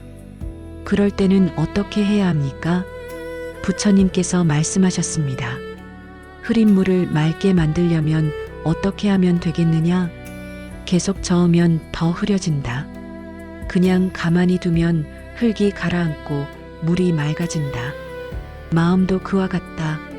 생각이 밀려온다고 그 생각을 쫓아다니지 말고 그냥 그 생각들이 지나가도록 두어라. 구름이 하늘을 가리지만 구름이 하늘은 아니다. 생각들이 마음을 덮지만 생각들이 마음의 본래 모습은 아니다. 잠시 멈추고 가만히 있는 것만으로도 마음은 조금씩 가라앉는다. 그 가라앉음이 하루에 한 번이라도 있으면 그것으로 충분하다. 불자님들, 하루에 한 번 가라앉는 시간. 그것이 첫 번째 실천입니다. 거창하지 않지만 이것이 쌓이면 달라집니다. 일주일이 지나고 한 달이 지나면서 내 마음의 흐름이 조금씩 보이기 시작합니다. 흐름이 보이면 방향을 바꿀 수 있습니다. 두 번째 실천은 말을 한 박자 늦추는 것입니다. 우리가 하루 동안 짓는 업 중에서 가장 빠르고 강한 것이 말입니다. 몸으로 짓는 업은 시간이 걸립니다. 마음으로 짓는 업은 밖으로 드러나지 않습니다. 그런데 말로 짓는 업은 순식간에 이루어지고 즉시 상대방에게 전달됩니다. 한번 뱉어진 말은 거두어 들릴 수 없습니다. 지장경에서는 말의 업을 매우 중요하게 다룹니다. 말 한마디가 인연을 만들기도 하고 말 한마디가 오래된 인연을 끊어버리기도 한다고 말합니다. 그런데 우리가 가장 날카로운 말을 하는 순간이 언제인지 아십니까? 감정이 올라왔을 때입니다. 화가 났을 때, 억울할 때, 서운할 때, 피곤할 때, 그 순간에 튀어나오는 말이 가장 깊은 상처를 만들어냅니다. 그래서 두 번째 실천이 말을 한 박자 늦추는 것입니다. 말이 입 밖으로 나오기 직전에 딱 한 번만 잠깐 멈추는 것입니다. 이 말이 필요한 말인가? 이 말을 들을 상대방은 어떤 마음이 들까? 이 말을 하고 나서 나는 어떤 마음이 들까? 이 세 가지를 다 생각할 필요도 없습니다. 그냥 말이 나오려는 그 순간에 딱 한 번만 숨을 한 번 쉬는 것. 그 숨 한 번이 말의 온도를 낮춰줍니다. 뜨거울 때 쏟아지려던 말이 그 숨 한 번으로 조금 식어집니다. 조금 식은 말은 훨씬 덜 상처를 줍니다. 이것이 말의 업을 관리하는 가장 현실적인 방법입니다. 여기 한 분의 이야기를 해드리겠습니다. 서울에 사시는 62살의 김 선생님은 평생 직선적인 성격으로 사셨습니다. 생각한 것을 바로 말하고 느낀 것을 바로 표현하는 것이 솔직한 것이라고 생각하셨습니다. 그런데 나이가 드시면서 주변에 남아있는 사람들이 점점 줄어드는 것을 느끼셨습니다. 자녀들도 아버지와 대화하는 것을 조금 부담스러워하는 것 같았고, 오래된 친구들도 어느 순간부터 연락이 줄어들었습니다. 김 선생님은 처음에는 그것이 자신의 말 때문이라고 생각하지 않으셨습니다. 그런데 어느 날 자녀 중 한 명이 용기를 내어 이렇게 말했습니다. 아버지 말씀이 틀린 건 아닌데 가끔 너무 바로 나와서 받기가 힘들 때가 있어요. 김 선생님은 그 말이 처음에는 서운하셨습니다. 내가 솔직한 것인데 왜 그게 문제냐는 생각이 드셨습니다. 그런데 그날 밤 잠들기 전에 오늘 하루 동안 내가 한 말들을 떠올려 보셨습니다. 그리고 솔직하게 인정하셨습니다. 내 말이 맞는 말이었어도 그 말이 나오는 방식이 너무 날카로웠다는 것을. 김 선생님은 그 다음 날부터 한 가지를 시작하셨습니다. 말이 나오려는 순간에 딱 한 번만 숨을 쉬는 것이었습니다. 처음에는 어색하고 답답하셨습니다. 하고 싶은 말을 바로 못하는 것이 불편하셨습니다. 그런데 한 달쯤 지나면서 변화가 느껴지기 시작했습니다. 자녀가 먼저 아버지한테 전화를 해서 이런저런 이야기를 하기 시작했습니다. 예전에는 용건이 있을 때만 연락을 하더니 그냥 별거 아닌 이야기를 하려고 전화를 하는 것이었습니다. 김 선생님은 그것이 그 수만 번의 결과라는 것을 알고 계셨습니다. 말의 온도가 조금 낮아지니 사람들이 가까이 오기 시작한 것이었습니다. 불자님들, 말을 한 박자 늦추는 것. 이것이 두 번째 실천입니다. 말을 줄이는 것이 아닙니다. 말하는 타이밍을 딱 한 박자만 늦추는 것입니다. 그 한 박자가 관계를 바꾸고 관계가 바뀌면 인생의 흐름이 달라집니다. 세 번째 실천은 잠들기 전 하루를 돌아보는 참회의 시간입니다. 앞서 참회에 대해 자세히 이야기를 나누었습니다. 그 참회를 어떻게 일상 속에서 실천할 것인가, 그 구체적인 방법이 바로 이것입니다. 잠들기 전에 딱 5분만 시간을 내어 보십시오. 5분도 길다 싶으시면 2분이면 됩니다. 누워서 눈을 감고 오늘 하루를 조용히 되돌아보는 것입니다. 오늘 내가 한 말 중에 너무 날카로웠던 것이 있었는가? 오늘 내가 한 행동 중에 조금 더 신경 써야 했던 것이 있었는가? 오늘 내가 품었던 마음 중에 남을 향한 원망이나 판단이 너무 깊었던 것은 아닌가? 그것들을 떠올리면서 마음속으로 조용히 인정하는 것입니다. 오늘 이 부분은 잘 못했다. 내일은 조금 다르게 해봐야겠다. 그것으로 끝입니다. 자책하지 않아도 됩니다. 오래 붙들고 있지 않아도 됩니다. 인정하고 방향을 정하고 내려놓는 것입니다. 이 세 가지가 잠들기 전 참회의 전부입니다. 그리고 원하신다면 지장보살님께 한 말씀 올려보십시오. 오늘 하루도 이렇게 살았습니다. 잘 못한 것도 있고 부족한 것도 있지만 내일은 조금 더 잘 살아보겠습니다. 지켜봐 주십시오. 이 짧은 한마디가 잠들기 전 마음을 정리해주는 힘이 있습니다. 하루의 업을 그대로 안고 잠들지 않고 그것을 한번 정리하고 잠드는 것. 그 차이가 작은 것 같아도 쌓이면 다릅니다. 이 대목에서 제자가 부처님께 여쭤보았습니다. 세존이시여, 매일 잠들기 전에 참회를 하면 업이 줄어드는 것입니까? 그것이 실질적으로 삶을 바꾸는 것입니까? 부처님께서 말씀하셨습니다. 매일 청소를 하는 집과 한 번도 청소를 하지 않는 집을 생각해 보아라. 청소를 한다고 해서 먼지가 아예 생기지 않는 것은 아니다. 살다 보면 먼지는 계속 생긴다. 그러나 매일 청소를 하는 집은 먼지가 쌓이지 않는다.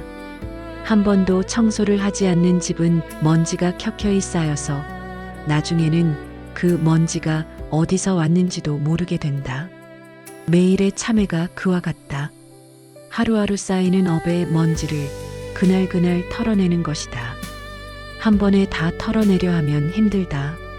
그러나 매일 조금씩 털어내면 마음이 늘 조금은 가벼운 상태를 유지할 수 있다. 그 가벼움이 다음 날의 씨앗을 더 잘 심을 수 있게 해준다. 불자님들, 매일 청소하는 집과 그렇지 않은 집의 차이. 이 비유가 얼마나 현실적으로 와닿으십니까? 우리가 매일 몸을 씻듯이 매일 마음을 씻는 시간이 필요합니다. 그 시간이 잠들기 전에 짧은 참회입니다. 자, 세 가지 실천을 정리해 드리겠습니다. 하루 한 번 멈추어 내 마음을 바라보는 것, 말이 나오려는 순간에 숨을 한 번 쉬고 한 박자 늦추는 것, 잠들기 전에 오늘 하루를 조용히 돌아보고 내려놓는 것. 이 세 가지입니다. 거창하지 않습니다. 특별한 준비도 필요 없습니다. 지금 이 순간부터, 오늘 저녁부터 당장 시작할 수 있는 것들입니다. 그런데 한 가지 당부 말씀을 드리겠습니다. 이것을 시작하고 나서 며칠 후에 별로 달라진 것이 없다고 느끼시더라도 멈추지 마십시오. 씨앗을 심고 다음날 바로 싹이 트기를 기대하지 마십시오. 씨앗은 땅 속에서 오랫동안 조용히 뿌리를 내립니다. 우리 눈에 보이지 않는 곳에서 무언가가 일어나고 있는 것입니다. 그 믿음을 갖고 계속하는 것, 그것이 수행입니다. 지장경은 이렇게 말합니다. 한 번의 선한 마음보다 매일 이어지는 작은 선한 마음이 더 깊은 뿌리를 내린다. 폭우가 한 번 내리는 것보다 매일 조금씩 내리는 이슬비가 땅을 더 깊이 적신다. 꾸준함이 깊이를 만든다는 이 가르침. 오늘 이 이야기를 들으신 것이 폭우 한 번이 아니라 이슬비의 시작이 되기를 바랍니다. 오늘부터 매일 조금씩 마음의 땅을 적셔가십시오. 그 땅이 조금씩 부드러워지면서 어느 날 여러분도 모르는 사이에 새로운 싹이 돋아있는 것을 발견하게 되실 겁니다. 불자님들, 오늘 이 시간 동안 지장경을 통해서 함께 나눈 이야기들을 마음속에 품고 가시기 바랍니다. 지장보살님은 가장 어두운 자리까지 찾아가시는 분이라는 것. 업보는 벌이 아니라 흐름이며 그 흐름은 지금 이 순간부터 바꿀 수 있다는 것. 부모와 자식의 깊은 인연 안에서 우리는 한 걸음씩 다가가면 된다는 것. 참회는 과거를 지우는 것이 아니라 방향을 바꾸는 것이라는 것. 그리고 지금 겪는 고통은 끝이 아니라 통과의 자리라는 것. 이 5가지를 오늘 마음의 등불로 삼아주시기 바랍니다. 그 등불이 꺼지지 않는 한 여러분의 길은 반드시 밝아집니다. 불자님들, 오늘 이 긴 이야기의 끝자락에 함께 계셔주셔서 참으로 감사합니다.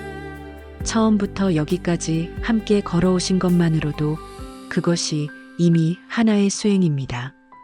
이 이야기를 들으시는 동안 마음속에 어떤 것들이 지나가셨습니까?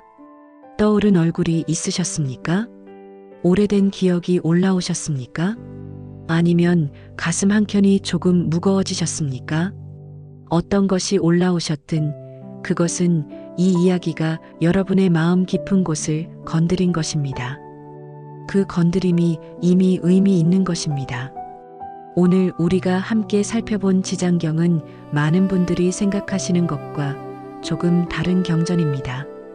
지장경을 처음 접하시는 분들 중에는 지옥 이야기가 많이 나오는 무서운 경전이라는 인상을 갖고 계신 분들이 있습니다. 업보와 죄와 벌에 관한 이야기가 가득한 경전이라고 생각하시는 분들도 있습니다. 그런데 오늘 이 시간을 함께 하신 분들은 이제 아실 것입니다.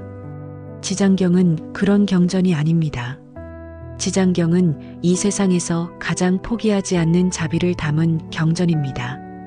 단 한 명의 중생도 버리지 않겠다는 서원, 지옥 끝까지 내려가서라도 그 손을 잡아주겠다는 다짐, 그것이 지장경의 심장입니다. 그리고 그 심장 소리가 오늘 이 이야기 전체를 관통하고 있었습니다. 여러분이 어떤 자리에 계시든 그 자비의 손길은 여러분에게 닿아 있습니다. 잠깐 지금 이 순간 눈을 감고 한번 느껴보십시오.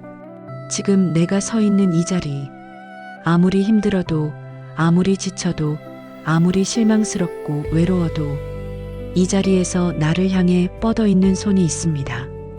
그 손을 느끼십니까? 그 손이 지장보살님의 서원입니다. 불자님들, 오늘 이 이야기를 통해서 제가 가장 드리고 싶었던 말씀은 이것입니다. 여러분의 지금 이 삶이 헛되지 않다는 것입니다. 지금 겪고 있는 고통이 의미 없는 것이 아니라는 것입니다. 지금 안고 있는 후회와 죄책감이 여러분을 정의하지 않는다는 것입니다. 과거는 지울 수 없습니다. 그런데 방향은 지금 이 순간 바꿀 수 있습니다. 그 방향을 바꾸는 것이 거창한 무언가가 아니라는 것도 오늘 함께 이야기 나누었습니다. 하루 한 번 멈추는 것, 말을 한 박자 늦추는 것, 잠들기 전에 오늘을 조용히 돌아보는 것, 이 작은 것들이 씨앗이 됩니다. 그 씨앗들이 모여서 흐름을 바꾸고 흐름이 바뀌면 인생이 달라집니다.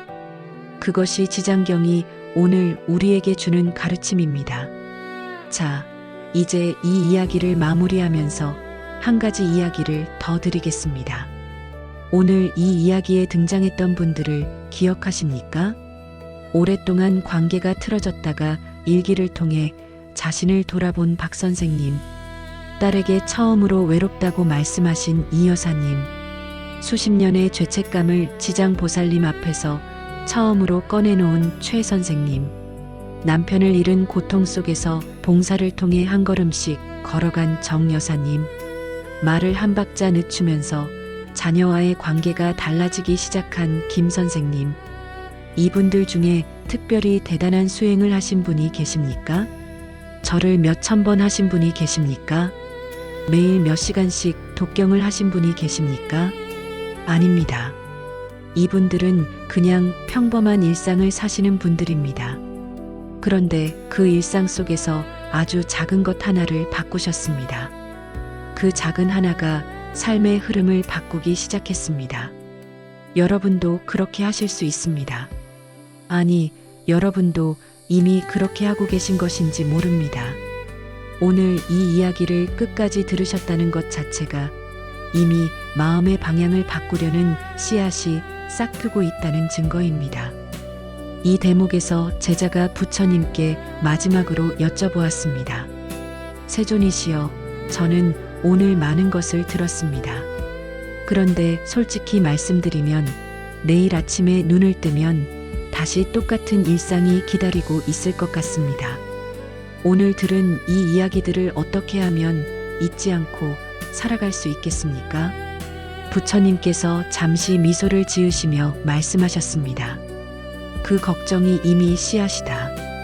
잊을까봐 걱정하는 마음, 잘 살아가고 싶은 마음, 그 마음이 있는 한 완전히 잊어버리지는 않는다. 그리고 한 가지를 기억하여라. 모든 것을 한 번에 기억하려 하지 말아라. 오늘 들은 것 중에 단 한 가지, 가장 마음에 남는 것 하나만 가지고 가거라. 그 하나를 내일 하루 살아보아라. 그 다음 날도 그 하나를 살아보아라. 그렇게 살다 보면 그 하나가 뿌리를 내린다. 뿌리를 내린 하나가 줄기가 되고 그 줄기에서 다른 것들이 자라나기 시작한다. 처음부터 10가지를 바꾸려 하면 아무것도 바뀌지 않는다. 하나를 깊이 바꾸면 10가지가 따라온다. 불자님들, 이 말씀을 가슴에 새겨주십시오. 오늘 이 긴 이야기 중에서 단 한 가지, 가장 마음에 남는 것 하나만 가져가십시오. 지장보살님의 서원이 나를 버리지 않는다는 것이 마음에 남으셨다면 그것을 가져가십시오. 업보는 벌이 아니라 흐름이며 방향을 바꿀 수 있다는 것이 마음에 남으셨다면 그것을 가져가십시오. 참회는 과거를 지우는 것이 아니라 방향을 바꾸는 것이라는 말씀이 마음에 남으셨다면 그것을 가져가십시오. 고통은 끝이 아니라 통과의 자리라는 것이 위로가 되셨다면 그것을 가져가십시오. 그 하나를 손에 들고 오늘 저녁부터 시작하십시오. 지장보살님의 서원이 오늘도 이 순간에도 이어지고 있습니다. 가장 어두운 자리까지 찾아가겠다는 그 서원이 지금 이 순간 여러분이 계신 그 자리를 향해 있습니다. 여러분이 힘든 날에도 지쳐있는 날에도 내가 잘못 살고 있는 건 아닌가 하는 날에도 그 서원은 멈추지 않습니다. 그 자비의 빛은 꺼지지 않습니다. 오늘 이 이야기가 여러분의 마음속에 작은 등불 하나가 되기를 바랍니다. 그 등불이 여러분의 하루하루를 조금씩 밝혀주기를 바랍니다. 힘드실 때 이 이야기가 생각나시거든 이 말씀 하나만 떠올려 주십시오. 과거는 지울 수 없어도 방향은 지금 이 순간 바꿀 수 있다. 그리고 그 방향을 바꾸는 그 자리에 지장보살님의 서원이 함께합니다. 오늘 이 긴 여정을 끝까지 함께해 주셔서 진심으로 감사드립니다. 이 공덕이 오늘 이 이야기를 들으신 모든 분들께 그리고 그분들의 소중한 인연들 모두에게 고루 미치기를 바랍니다. 몸 건강하시고 마음 평안하시고 오늘 하루도 지장보살님의 가호 속에서 좋은 씨앗 하나씩 심으시기를 두 손 모아 축원드립니다. 나무 지장보살 마하살, 나무 지장보살 마하살, 나무 지장보살 마하살.